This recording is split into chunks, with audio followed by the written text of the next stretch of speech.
Welcome to the Made You Think podcast.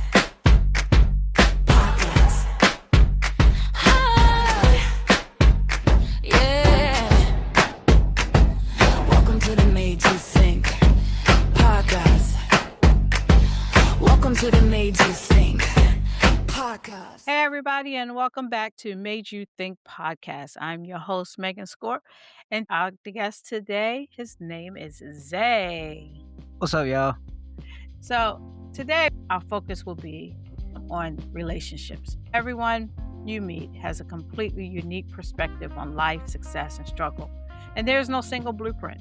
So, nowhere is there truer than in the world of romance. If you ask a seasoned person or one of the younger generations how to find love, you aren't just getting two different opinions. You're looking at two entirely different eras of human connection. Today, we're looking at what it takes to transform temporary inspiration into permanent results in our relationships. Whether you need a spark to start or a fuel to keep going, you're in the right place. We're going to start off with dating structure. So, I know when I was younger and we were dating, let's start off with our parents would not allow us to date until you're like 16 years old. However, in school, we passed notes. You had your boyfriend in school, you passed notes, and it was for your eyes only. We read them and we wrote them back, and everybody in the school knew who was dating who, so to speak, but you would pass notes and then make sure that they get them, and you like looked across the room trying to make sure that the teacher didn't catch you so she didn't read your notes out loud. So, Zay, how do you connect with a person today? And when did you start dating?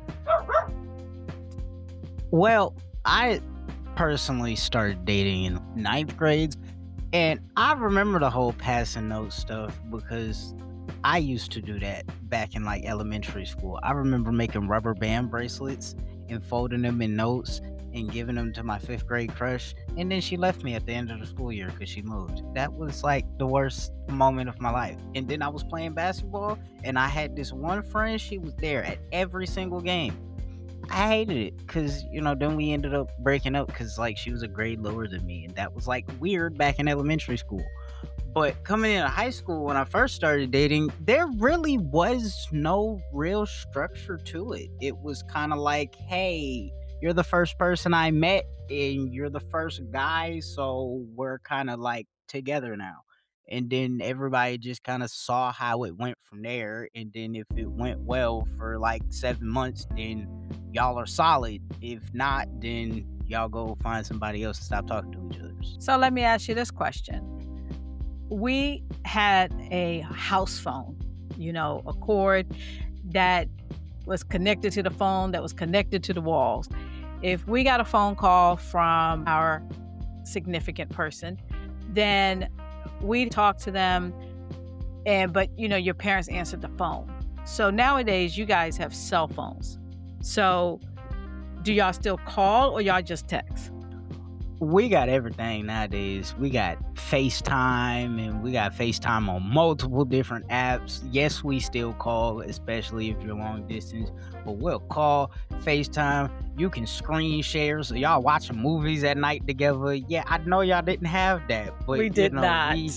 We a little bit more advanced now. You could probably virtually be right there. There's like couple apps that you have that y'all start streaks and everything, and you have this like virtual house that y'all are building and everything, virtual pets y'all can take care of and stuff. It tracks how many days y'all have been together. Like we got advanced stuff now. That sounds like Sims, the game. Something like that, but a little bit smaller. Wow. Yeah, we didn't have any of that. We didn't even have the whole social media, Facebook, none of that. So what we did is not posted anywhere. I mean, nowadays everything's posted everywhere over here, whereas younger, everything's everywhere. Let there be any type of drama that somebody has online, it's everywhere. So if you're gonna be online, you got to be on your P's and Q's, because it's gonna be out there. Interesting. So do y'all still meet in school or y'all meeting online? Because when we were in school, you either met your friends in school or church, or maybe they were in a neighborhood. So is that still the case, or does that change because everything is online? I say a little bit of both because I've met people in school, but none of the people in school, believe it or not, are really the people that I had like a long relationship with. So all of my relationships came from other schools that I didn't even go to or online. So I might be playing a video game and we hit it off or something like that, and then we're talking. That's like sight unseen. Pretty Like, much. like I have a girlfriend, I've never seen her, I've never met her, or so forth, and you don't have that connection initially, but you have a connection online. Right. Until everybody figures out where each other lives. And then sometimes, because if you're really committed to a relationship nowadays, long distance really doesn't matter, because there's been people that live states and states away, and then they grind to go ahead and work hard and see each other, and then now they get an apartment in the same type of place or area, and then they're pretty much together forever, kind of thing. So some people don't even mind the long distance relationship nowadays, that technology is as advanced as it is. So that's interesting because, like you said, long distance, you may not be in the same state, but you may have a whole relationship. How does that happen? Like, how do you grow when you're not face to face with somebody? And do you have a fear of rejection with seeing somebody every day? So the whole growing part in a long distance relationship, I feel like you have to force a lot more communication than if y'all were like physically living together. Because if y'all get into an argument and y'all are physically living together, y'all can close the door and not speak to each other. In same way if you were long distance, but in this case there is no physical connection that y'all can feel even though y'all aren't speaking. So the tension is going to be there within yourselves as y'all hang up the phone and separate, being mad at each other, kind of thing. So it's close the door if you were physical, but just hang up the phone Right. online. Okay. We had a term when we were younger called going steady. Y'all probably don't use that word at all. Nope. So it's either you together, or what I keep hearing is y'all jump from, hey, that's my girl, to now it's my wife. Yeah, I've done that. Guilty. I'm guilty of that.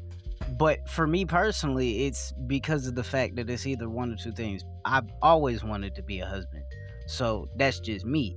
Now, finding a wife, it's either one or two things. It's either you want to be that, and I'm showing you the things that I would want from you to be that, or you're telling me that that's what you want, and I'm showing you how to, and then that's not what you want. So it's really just, the longevity on the other side that says, if this is what you want, because this is my goal is to be a husband, my goal is to, grow a family and everything like that. If this is your goal too, then this is what I'm looking for. Well, that's very interesting. So as a young man, you said you want to be a husband. What do you have to show what a husband is like? So financially, there's a lot that needs work on when it comes to being a husband, but there's life advice that I've gotten from my father, who is a husband, and obviously, and my grandfather, who is also a husband. This all makes sense, right? And so getting wisdom about relationships from them, and seeing other people's relationships and things that I don't like and things that I know I do like and things like that, is able to cultivate a long-term relationship. And whether it's stereotypes or morals, it's like there's certain things like jobs and things like that that are needed, and emotional support and mental support and support in all areas, and I have those, except for the financial part. We're kind of working on that. But everywhere else, I feel like I'm kind of solid. So I get that. And so I understand what your model is, but why the title so quickly? Why is it that for us, we stayed girlfriend, boyfriend for a long time? We had the little MASH chart and so forth. But why do you have to jump to that title? Or let me ask this other question along with that. How long does it take from the start of your relationship before you go into a title? So nowadays, the problem is people play too many games. So when you're looking for your person, the first question that the two of you end up asking is, do y'all want a long-term relationship? Because there's some people that are sitting around and they're just trying to bone everything that they see, and that's what they want to do. That's just what they want to do with their life. And there's some people that actually want to lock down, even if they're 18, 19, they want a genuine long-term relationship. So that's the first thing that they ask. Now after that, once y'all get to talking and get to knowing each other, and growing that trust with each other and growing a peaceful environment for each other to open up, after y'all open up and end up realizing that all of the traumas and everything that y'all been through is stuff that y'all can work through together and everything like that, and y'all committed yourselves to helping each other, then that's when the title gets dropped, because we both decided as a collective that we want to be in a committed relationship and our values and our morals align. And that's the biggest foundation. So it sounds like we said going steady, but you guys at your young age would say a wife or husband. So kind of the same, but y'all give a title. Like there's no middle ground for you all. Since you are not married, what would happen if you decide to get married? You went from husband, wife to fiance to then married again? That's why I guess I'm asking why the title. Well, because if we already call ourselves married, then by the time we actually get married, it's like, it already happened. We were already, calling each other the husband and wife anyway.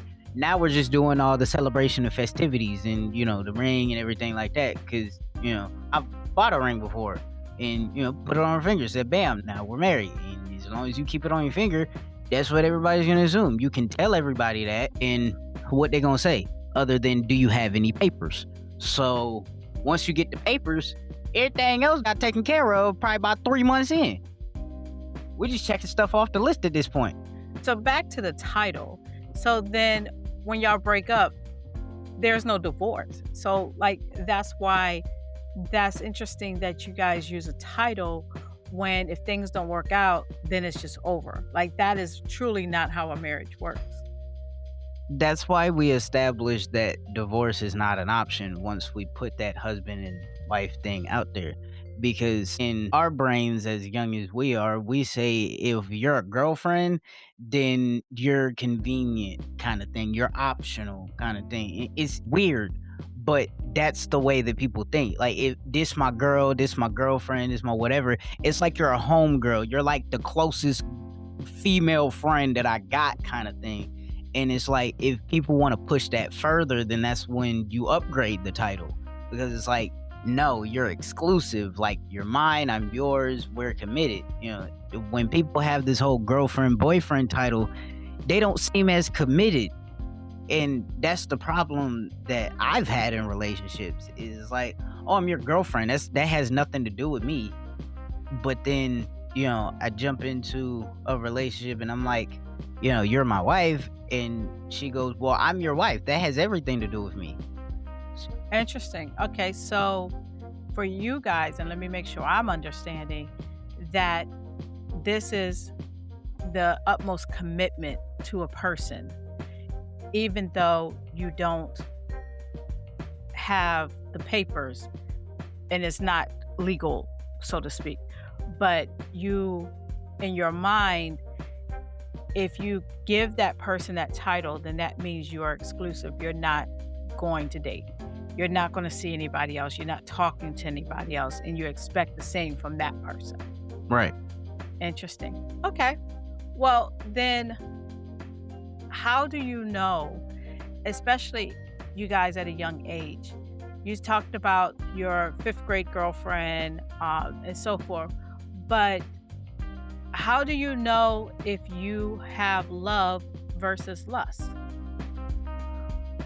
Because especially in a long distance relationship, what ends up happening is you're either going to fall in love with their body or you're going to fall in love with their personality. And it's whichever one you go for first.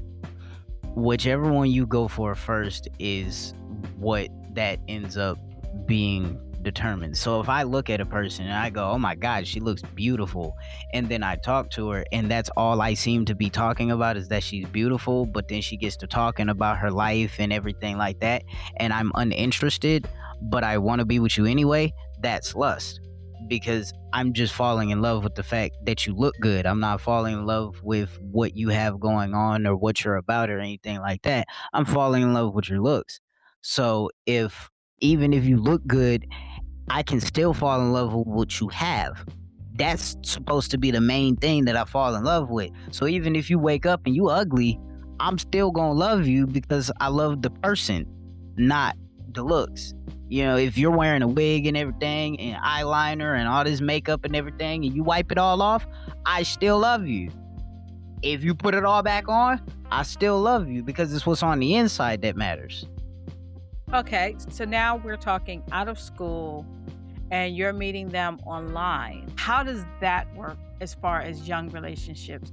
Like, is that initial novelty of a person lust and then it fades when you require love? Or do you still lust for them when you are falling in love? I feel like you still lust for them because it's like, now that I'm finally seeing you, we're out of school, let's say college isn't in the way anymore, or we finally have a stable job and we can get an apartment or something like that, and we're together. I've already fell in love with the person that you are, and so your body is just an added plus, especially if you look good. I mean, I would hope you don't get with a person that doesn't look your type. So, and I get that because we had long-term relationships, but there was a reason someone met. Whether they met through a friend or they met in college and then they moved away from each other because they graduated. We had long-distance relationships. However, there's the lust when you first meet someone. And so that lust would be online. So when you are online and you're lusting, do you just kind of pick somebody, one person, and say, we're going to start with that? Or do you start with lusting after multiple people? We're talking about the initial stage. Mm-hmm. So not just when everything is, oh, I met this person, I'm good. Right. But the initial stage of meeting someone, there's always the lust of the eyes. Right. So how does that work on an online basis? If you're not in school, you're not meeting them at church, you're not physically meeting them, you're only seeing them online. So how does that work? Well, that's where the added technology that we have nowadays really comes in handy. The FaceTime. Yep, the FaceTime. That's usually the first thing that happens because I know my wife, I found her on this dating app. I seen what she looked like and I was like, ooh. And then she had a bunch of cats and I ran to my mom and I was like, Ma, look. And she's close. Well, like 45 minutes, but close enough. She's in the state. And, that's what she looked like. And I was like, cool. So I ended up hitting her up. Then we call it the next day. And now I hear your voice. So I know what you sound like. We texted. I know this is you. And then she sent a picture. Cool. I sent me a cute little picture. Took it probably like a couple years ago, but kept that one because I was like, that's a cute one. Bam. Right? Now I know what you look like, you know what I look like, and then we hit Instagram or something like that and we start FaceTiming, and then now we're always seeing what each other looks like. Okay. And I can understand that because my story is I met my husband online But there was a bunch of pictures. So I met him online on Black Planet way back when. Anybody out there that knows Black Planet? That was before eHarmony and all that good fun stuff, or maybe they were at the same time. Uh, so there was no gaming for us. It was actual sites. So I met my husband, and you had to do notes on Black Planet to have a private chat, or you had chats that you could talk on. So I'm assuming that's kind of like the beginning of what you guys are still using. You have your chats, you have your DMs, as they call it, that you can talk to people. And we met probably about 2 weeks, 3 weeks after seeing that. One of the interesting things is that I didn't know Black Planet had notes. So he sent me a private message and I didn't know. I thought he ghosted me. So until somebody had asked about what happened to the person. And I was like, oh, I don't know. They just stopped talking to me. I sent you a note. I saw the message. And it was really cute because he had said, here's my number. If you know this song, then we can talk. And I was like, what? Like, I don't know songs like that. But the song was Eric Benet, Knock Knock, Who's There? So I thought that was kind of cute and inspiration. So that was like different for me on dating, because beforehand it was meeting somebody, you had to sit there and chit chat with them, and then you kind of like, yes, you had lust of the eyes, but you never really got to know people because you're too busy focusing on your eyes. So now it seems like this generation, your generation, starts automatically based off of the picture. You can get catfished, however, but that you have the opportunity to see people via FaceTime, being able to do that. So it's kind of still the same. But if they stay online, how do you ever make that connection? Or do you find a way? So I understand that the girl that you're with now, she's 45 minutes away, but before you could actually meet her, how would you guys have a conversation? Or how did you guys learn about each other? Well, I know my first pickup line was different from the rest of the people that I was texting at the time, because I had two of them lined up at the same time, and they were both texting me, and I ran to mom about it, and I was like, Ma, okay, this one texted me. Okay, that one's not texting back. Ma, this one's texting me now. Ma, they're both texting me back. I don't know what to do. And so this one, she had her number on the dating app. Normally it's just dating app, chat, and then if they chat back, then you're cool. If not, then you're out of luck. So she had her number. So I went to the number, and I never wanted a traditional wedding. I wanted a onesie wedding because, at heart, I'm still a big old baby. So, and weddings are all traditional with the dresses and the tuxedos, and I'm like, but what if we all dress in onesies and pajamas and have like Dino chicken nuggies and Capri Suns instead of like, all the random catering that nobody really likes all that much because it's always cold for some strange reason. And so after that, the crazy thing is, the way she responded to it wasn't, oh, that's weird, you just met me kind of thing. It was like, no, I don't really like animal crackers. I would prefer Oreos. And if anybody knows me, I'm in love with Oreos. So I instantly fell in love. After that, it was like, okay, cool. So tell me about you. I was like, what you doing? And I actually went back to go look at all these first messages. I was like, what you doing? And she was like, I'm doing homework. She was outside at the time because her house was being all fumigated and stuff. And she was like, algebra. And I was like, ew, algebra? And then we started from there. Okay, so despite the structural shift from analog house phones and so forth to digital cell phones, it seems like the core values kind of still stayed the same. The desire to be seen, you still, even though you can't see them physically, you find a way to see them via FaceTime and so forth. So what advice because you at one point in time are going to be me. You're Mm. going to be my age. So at one point in time, what would you tell your generation on Mm. how to date and the structure of dating? If you want a relationship to last, stay committed and love the person with everything you have. And when y'all are going through things, it is between you and that other person. And at the end of the day, yes, plenty of people on the outside looking in can give you all kinds of advice. But when y'all are making a decision on something, that is between you and that other person. And don't let anybody tell you about how your relationship is and how your love is. If that's what you know, then that's what you know. Don't let nobody knock that from you. That's pretty good advice. And that's advice that would travel generations. That is really awesome. So I thank you, Zay, for coming out today and giving us your perspective on relationships in your generation. So that's all for today, y'all. Let's stop thinking, start doing, and build that future. Make sure to subscribe and follow us on YouTube, Spotify, Amazon Music, and iHeartRadio so that you never miss an episode. Thanks for listening to Made You Think. See you next episode.